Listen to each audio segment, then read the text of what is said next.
Hey, it's Kyle here, and today I'll be reviewing The Ballad of Songbirds and Snakes by Suzanne Collins. I'm sure a lot of you have probably heard of this book. It just very recently came out and is a prequel to the Hunger Games trilogy. So obviously it's set in the same world.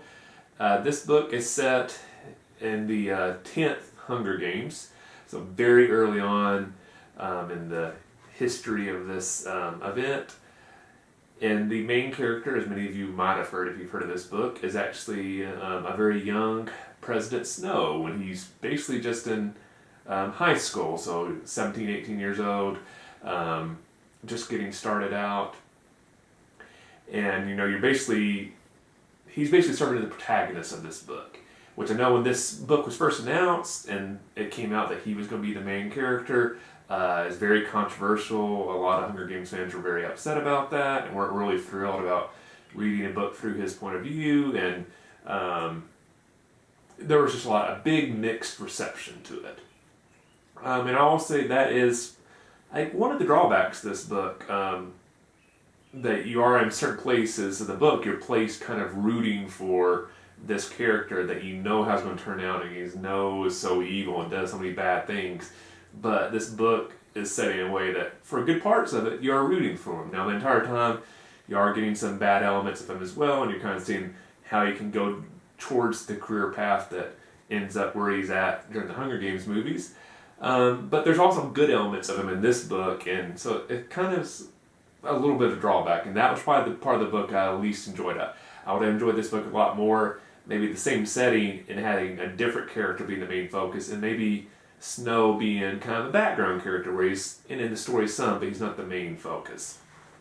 But really, that was only the element of the book I did not enjoy. Overall, I really enjoyed the book a lot, and a huge reason is because Suzanne Collins is a very talented author. Honestly, I forgot how talented she was. It's been a long time since I read the Hunger Games books. And once I started reading this, I would say within a chapter, it's like, oh yeah, she is very talented. She has a great skill at world building, writing the action such a way that you really are just turning page after page to kind of read the story, see how it goes. You quickly get enveloped in the story, the characters, the setting, all that type of stuff. The basic kind of plot of this book, I won't get into a whole lot because I don't want to spoil too much of the plot. But the basic idea is, as I mentioned earlier, this is the 10th Hunger Games, is kind of the main focus of it. And the Hunger Games hasn't really gotten off to a great start yet. It's not really that popular. People in the capital haven't really embraced it yet. It's paid attention to a little bit, but hasn't become a huge spectacle. There's elements of how the Hunger Games are depicted in the later trilogy that haven't really become established yet. So, for example, currently the Hunger Games takes place in the same arena every year. They don't change anything. There's not much TV production around it. It's just kind of presented very bare bones. There was no betting yet. Mentors hadn't been involved yet.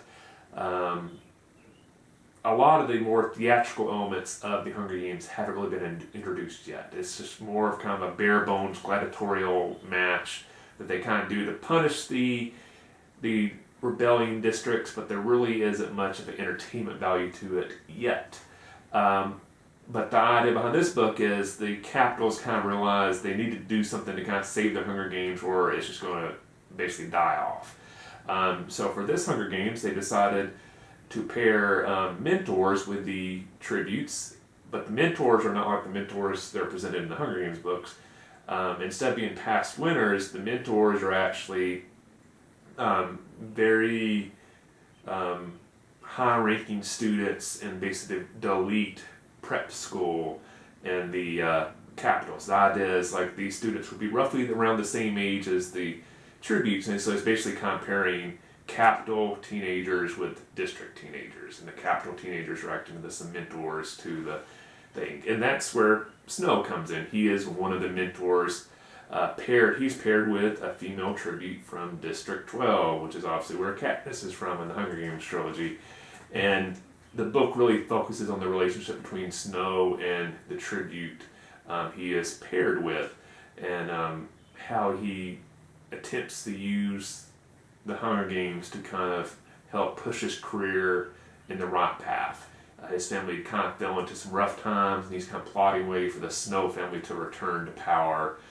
And he kind of sees his mentorship as the first step in doing that. They have a great relationship between Snow and the tribute. Lucy Gray is the tribute's name. She's a very interesting character. I mean, a couple of the points I would have in that regard, beyond Snow being the main character, is I thought it was a little bit too close to the Hunger Games to pair him with a tribute with District 12. So the book focuses on District 12 a lot and the capital, which you felt like we already saw this in the Hunger Games. I think it'd been more interesting if he was paired with another tribute from a different district, maybe kind of explore different area. Sorry, can't speak there for a second. But explore a different district and kind of get a little bit more of a wider view of the world that the Hunger Games is set in versus just the capital and District 12 getting all the attention. Now, I know why Suzanne Collins did this, because she's obviously wanting to echo elements of the Hunger Games in this book, but I think it'd been interesting if a different district had got to be focused. That being said, Lucy Gray is a very interesting character. I really enjoyed how she's presented a lot. She's not just a duplicate of Katniss, so that part was different. And her relationship with Snow was very interesting. Beyond that, I don't want to get too much more in the plot, because I do think you'll start getting to plot spoilers. I don't really want to do that. But overall, I'd say, like, if you read the Hunger Games books and you really enjoy them, I think you'll, for the most part, enjoy this book, because, again, Suzanne Collins is a very talented author, and sometimes when you read books in a big trilogy or series, and it keeps on going and on, at a certain point you almost feel like the author's kind of starting to phone it in. I did not feel this at all. This didn't read like a book like that Suzanne Collins didn't want to write, and she kind of got forced to by the publisher to revisit this world that she was kind of done with. It seemed like she really had a story that wants you to tell, and it was written really, really well. There were very good action pieces, some great character development, great world building.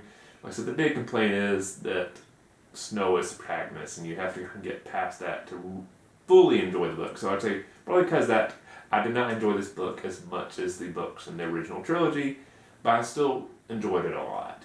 So I would say I would rank it on my enjoyment scale, good, not great, basically. So that is my review of the Ballad of Songbirds and Snakes by Suzanne Collins. If you've read this book, let me know in the comment section below what you thought. Please just avoid any spoilers since it is a very new book. I'd also like to know if they do more books in the Hunger Games world, what eras of history in that world you'd like to see explored, and what areas of the country, what districts would you like explored. Personally, the one I thought would be neat is actually a book kind of covering the original war and kind of seeing how that developed between the capital and District 13, and how the peace settlement happened where District 13 got to basically disappear and be left alone. I think it'd be interesting to kind of see how that went about in more detail. Maybe the first Hunger Games might have been somewhat interesting. But that's a couple of my ideas. I'll be interested to see what your ideas are. As always, please like the video if you enjoyed it. If you're not a subscriber, I really appreciate if you subscribe to the channel. We're closing in on 1,000. I think I'm a little over 950, so almost there. So help me get to 1,000 and subscribe. Thanks for watching. Happy reading, and I'll see you the next time.